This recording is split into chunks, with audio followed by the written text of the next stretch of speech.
Nizere ko wamaze kumenya ko uwitwa Kalisa Bruno Taifa na Mupenzi Eto bagiye kuza kuba bashinga radio ya hatari hano mu mujyi wa Kigali ifite umwihariko ku bijyanye no kuvuga sport. Ese warusko iyitwa Radio 10 na TV 10 zigiye kuza kuba zigurishwa agera ku yabo ka miliyoni 140 z'amanyarwanda. Warusko se uwitwa Aime Niyibizi ashobora kuza kuba atandukana n'iyitwa SKFM mu gihe biraza kuza kuba bitagenze neza. Ese warusko uwitwa Rugimba na Theogene ashobora kugaruka hano mu itangazamakuru ryo mu Rwanda nyuma yuko abarimo Lorenzo Musangamfura Christian ndetse n'undi munyamakuru ndaza kuza kuba nkubwira batamerewe neza aho bakora, biravuga ko baraza kuba berekeza kuri radio nshyashya. Ese izo nkuru waruzizi cyangwa nze nzikubwira? Iyi ngiyi yitwera gwa info nimbutara kanda subscribe maze nze nkubwira ibyo byose nkubwiye mu buryo buvunaguye kabisa. Nyuma yuko muri SKFM hagaragaye umwuka utari mwiza hagati y'uwitwa Sam Karenzi n'uwitwa Aime Niyibizi bitutse ko kuba uyu munyamakuru witwa Sam Karenzi kabisa ari kugenda zana zimwe mu ngingo zirengera bamwe mu bayobozi b'ikipe ya Rayon Sport, nyamara uwitwa Aime Niyibizi akaza kuba nawe ahakana kabisa yivuye inyuma, kandi muzi neza icyo yapfuye n'uwitwa Muramira Regis hakurya kuri radio ya Fine FM nyuma yuko uyu witwa Aime Niyibizi ahinduriwe ikiganiro akavanwa mu rukiko rw'ubujurire akaza kuba ajyanwa mu kiganiro cyane mugoroba gukorana n'uwitwa Nepo Dushime n'abarimo Arani Ruberwa n'abandi banyamakuru b'abasiniya kabisa kuri iyi radio ya SKFM.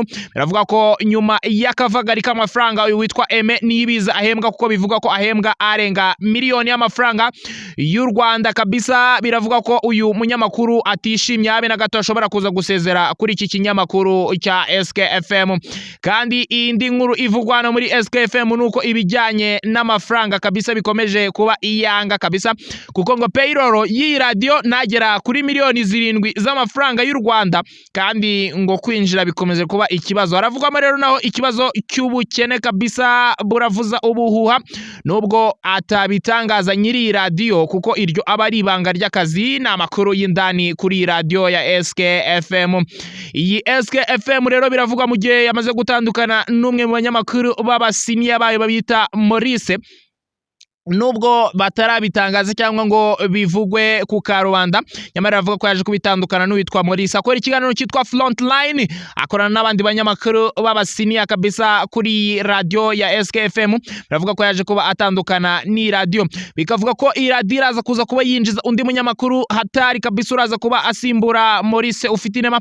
Uyu ni umunyamakuru bazanye bakuye ku gitangazamakuru cy'igihugu cya RBA, ariko bakaba bamaze kuza kuba batandukana. Abantu rero bakibaza bati se uyu Aime Niyibizi araza kuza gushobokana n'uwitwa Nepo Dushime ku mugoroba ukomeje kwinubirwa n'abandi banyamakuru bitewe n'uburyo uyu munyamakuru ashaka kwiharira umwanya kuri kinyamakuru cya SKFM? Reka tuze kuza kuba tureba ko biraza kuza kuba birangira ibyaba abanyamakuru bose bameze kuba abasiniya kabisa, ari uyu Aime Niyibizi, ari uyu Sam Karenzi ndetse ni radio yabo ya SKFM.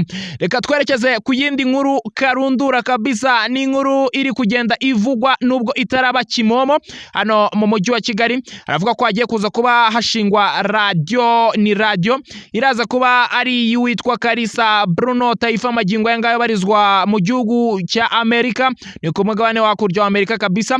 Nundi mutajiri mwibanga rikomeye bamwita Mupenzi Eto, uyu nguyu n'uwo mu ikipe ya APR FC, nyamara nta nshingano uyu nguyu afite mu ikipe ya APR FC, ariko n'umwe mu bafi ikipe ya Rayon Sport. Bakunda kumutazira Toto Boy cyangwa imana y'umupira hano mu Rwanda kabisa, kuko kukitwa amanyanga ni maestro, ni mubi cyane kabisa.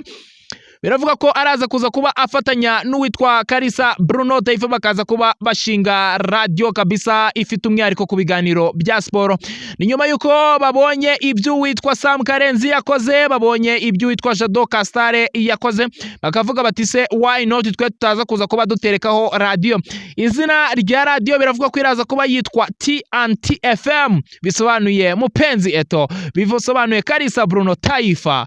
Urumva ko ari abataramu bagiye bafata amazina yabo kabisa bakayahina bakaza kuba babyazamo izina rya radio. Biravugwa rero ko iyitwa Radio and TV 10 ariyo iraza kuza kuba igurwa kabisa. Uwitwa Kalisa Bruno Taifa nyuma yo kuza kuba ngo yuzuza inzu igeretse hari hakurya i Kanombe kabisa, biravuga ko ngo ikitwa ubwatsi atari ikibazo habe namba, ari nacyo kiraza kuza kuba gituma afatanya n'uyu mugabo. Saba bonyine baraza kuza kuba bafatanya, kuko biravuga ko ngo bafite abandi bagabo bakomeye bijambo kabisa hano mu Rwanda, baraza kuza kuba babafasha mu kuza kuba bagera ku cyo biyemeje, ari cyo gushinga iyo radio atari kabisa. Ngo abanyamakuru b'abahanga, ngo abanyamakuru bakomeye hano mu Rwanda baraza kuza kuba babarizwa kuri iyo radio yitwa TNT FM y'aba bagabo bombi. Biravuga ko kandi ibikoresho ngo byamaje kururutswa, ngo byageze hano i Kigali, ngo ibintu ni imiriro kabisa. Ngo abanyamakuru radio iraza kuza kuba itangiye vuba, bafite umutekinisiye hatari ngo uri mu benstaye bimwe mu bikoresho bya Al Jazeera. Urumva ko ari radio iraza kuza kuba ifite imbaraga kabisa, iraza kuba yumvikana hano mu Rwanda.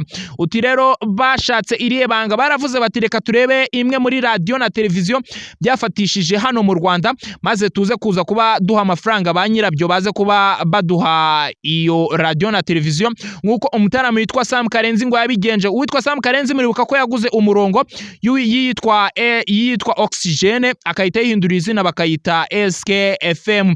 Rero nizo nama baje kuba bajya, bivugwa ko baraza kuza kuba bagura iyitwa Radio Antiviten kabisa, kugira ngo bize kwita biborohera mu ntangiriro zayo. Uwitwa Rugimbana Theogene ngo hariya muri Korea ari baraza kuza kuba bamukurayo kabisa, bamuhe ikitwa igifurumba cy'amafaranga, ngo baraza kuza gutangirana radio na televiziyo bifite imbaraga.